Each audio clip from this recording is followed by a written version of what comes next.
Hey guys, how is everyone today? Hope you're having a good day. I know I am. And I'm having a good day because, I got to wake up this morning. And the rest, for me anyway, is freaking gravy. But I'm taking a break from my writing, and I thought I would talk about today on this video something I've never talked about. I'm going to talk about what I've been writing about recently. And it's about personal relationships. It's not what you think. But before we get into that, at my class last week, my students commented on my copper water bottle. I've had this for about 6 months now, and I started drinking my water out of copper.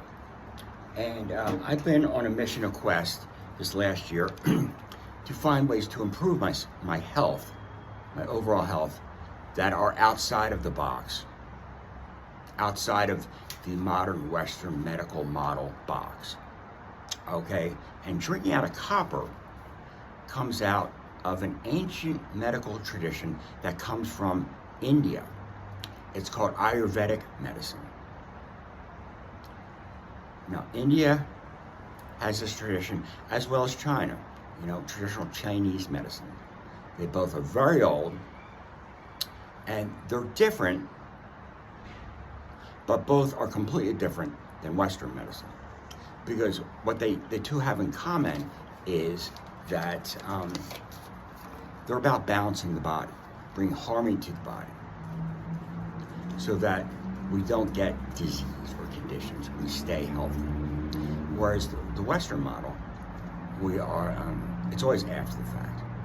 There's not a lot of talk of prevention. It is what it is. Now, what happens when you store your water in copper for at least 8 hours? Okay, when you store water in a copper vessel for at least 8 hours, copper ions dissolve in the water in a process termed the oligodynamic effect. Oligodynamic effect. And this water now has the potency to destroy harmful microbes, fungi, bacteria, etc. Pretty interesting, huh?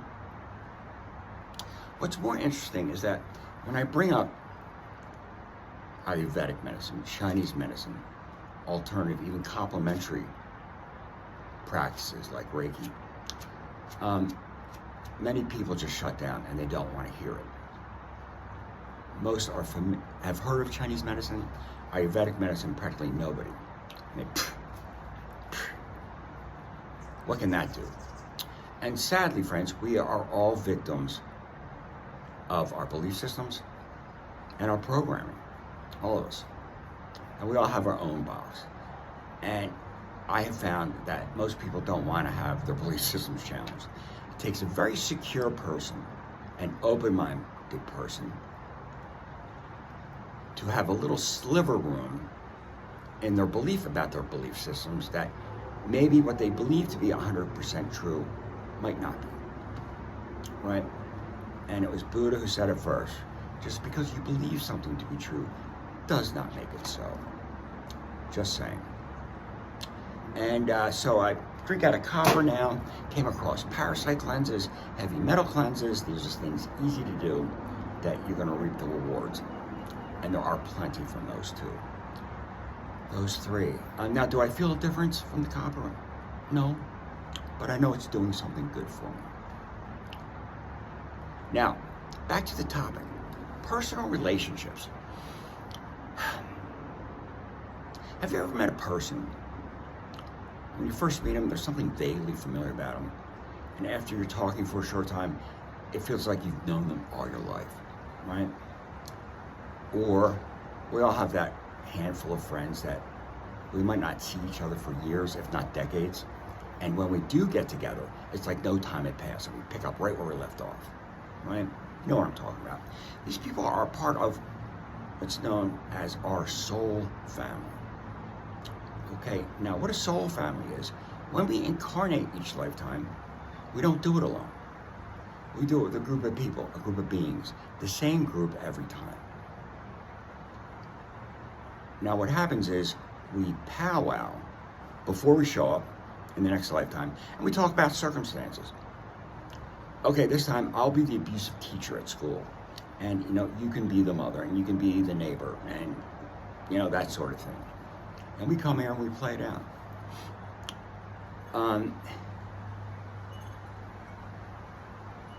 And that's who the people closest to us are. Now, this soul family thing, before I knew what a soul family was, I really didn't explore it until March of 2023. I used to refer to these people as my spiritual family, right? And the first time that I met somebody in my soul family, this was the early mid-90s, and I'm a bartender by trade. And I was working at a resort in town, and I was working this function for about 30 people. It was a work-related function for whatever this company was. Now, my bar was at the back of the room. The entrance was at the front of the room. In order to get into the room, you had to walk down like 6 steps. So what happened was, this woman was like halfway down the steps, and our eyes met from across the room. And I said to her in my head, "Wow, it's great to see you again." And she shot back, "Yeah, same here. Give me a minute, I'll be over." So when she got to the bar, she ordered a glass of Chablis. It was that long ago. And I, handed it to her. She took a sip, sat it down, we held hands and started flirting. And 2 of her girlfriends were at the bar, and their jaws dropped when they saw us. One of them literally said, "What the fuck is going on with you two?" And I said to her, "You can explain it, they're your friends." She goes, "They'll never understand." But her name was Michelle. She was this tall, pretty, African-American woman. And so we talked for a while at this function, flirting, at this function that was hosted by her husband's employer. And after all was said and done, I gave her my address. She asked for my address, so I gave it to her. And we exchanged a little bit of snail mail. This was before the internet. But she was moving to Paris with her family in a month or two, and we never got to meet again.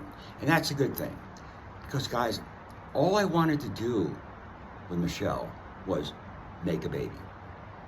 Okay? Let me tell you, that's a strange feeling for somebody like me, not really attracted to women. And it wasn't like a lustful sex thing, like, "God, you gotta tap that." No, I wanted to conceive a child in love. And if we had had the opportunity, we would have.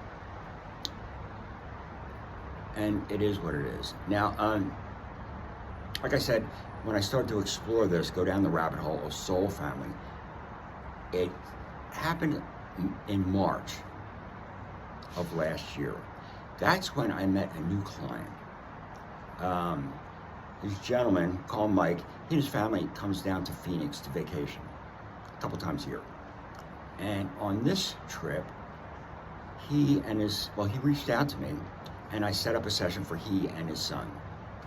And when Mike came in and sat down, when I first saw him, there was that recognition. But when we started to talk, I just said out of nowhere, "Do you feel it?" And he says, "What?" I said, "The connection." I said, "Yeah, I'm feeling something." And yeah, we're soul family. And once I really sat with that and felt it, guys, I didn't know I could love a man so much, right? Outside of a, adult romantic relationship kind of situation. But yeah, call each other brother. And it's odd that he pops in my head regularly as well. But that feeling, that love, it's very different than the usual love you have for the people you love. So one day I did a meditation specifically about that, and I went into it. It feels so good. I wanted to explore it, and I wanted to know what it was about. And so I asked my guides to show me. And what they did was, they took me back to 2009. And I've experienced a lot of miracles in my life, but the big macro miracles, this was July 14th of 2009. What happened was I woke up from a coma that I was not supposed to wake up from, according to the experts. You know, so much for the experts. But when I was in the coma, I went to what I call that other place. I don't have a label for it. I wouldn't call it heaven. But I still remember vividly waking up in that other place. I was laying down, and I sat up, and I looked around. Ugh, where am I? And I'm like, oh, I remember this place. And there were people there. I couldn't tell you who they are now because of the veil of forgetfulness. What is that? See, in order to incarnate here on planet Earth, in this three-dimensional universe, in order to do that, we have to agree to conditions. And one of the conditions we agree to is that we agree to forget.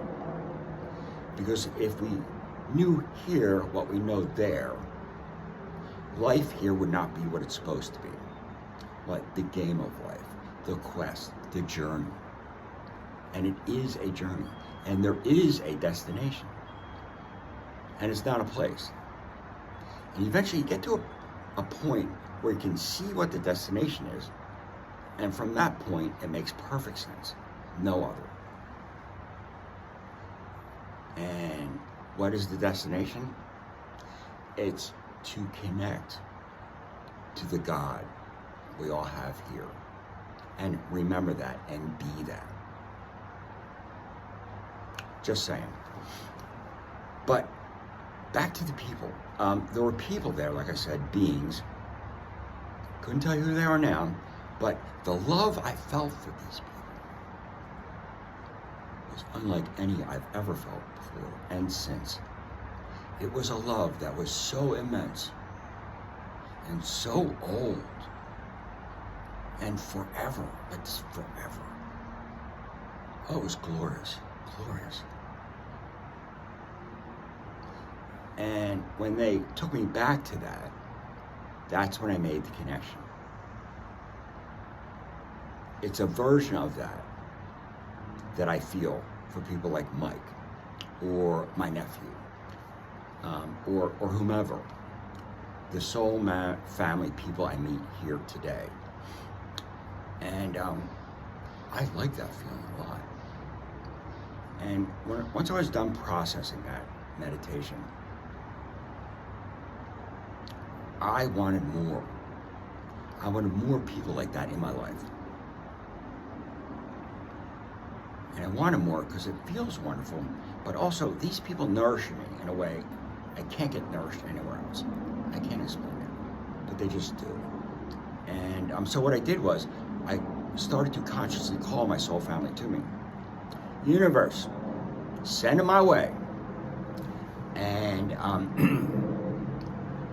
this was like late spring, early summer. And that's when people start to show up. And there was one woman in particular. She came in for a session, and the first thing I said to her was, "Have we met before? You look so damn familiar." And we went through the list of where we might have met previously, and it wasn't that. It was the soul connection. Yeah, it's a wonderful thing. And since then, a total of 11 people have showed up in my soul family that I know of. Now, out of those 11, five of them were not on the same page. They didn't understand it. They weren't there yet. And that's okay, because we're all at different places on our path. Nobody's more evolved than anybody. No. We're just at different places. That's all. But there's 4 that I met after I met Mike that we get together about once a month. And one of the things we do is we'll sit in a circle and hold hands. We'll do some toning, some bells, some sound therapy, and then we go into it. Each of us, individually and collectively. And it just comes pouring out of us. And then we just cover the world with it. It's really a wonderful, wonderful feeling. And even by not BF, I met a guy recently, and we've known each other for a couple of years, but it was just like 6 months ago that we met in person. No, even less than that. That we met first time in person. Okay? And when I first laid eyes on this guy, like, I was so happy. Like, I was so happy that it didn't make sense. It just didn't make sense. Because love at first sight, yeah, no, that's just me. But it's the soul connection. How wonderful is that? Soulmate, don't care. But that soul connection, it's a wonderful thing. A wonderful thing. Now, anything else? No. Guys, if any of this has resonated with you, I'm sure it has with many of you, think about it. Go into it. And if you want more, do what I did. Start calling your soul family to you. Because, like mine does for me, they will nourish you in a way no other connections or relationships will. Okay? So, enough out of me for today. Oh, one last thing. Never forget that I'm talking to you. You are loved. Walk in peace, guys.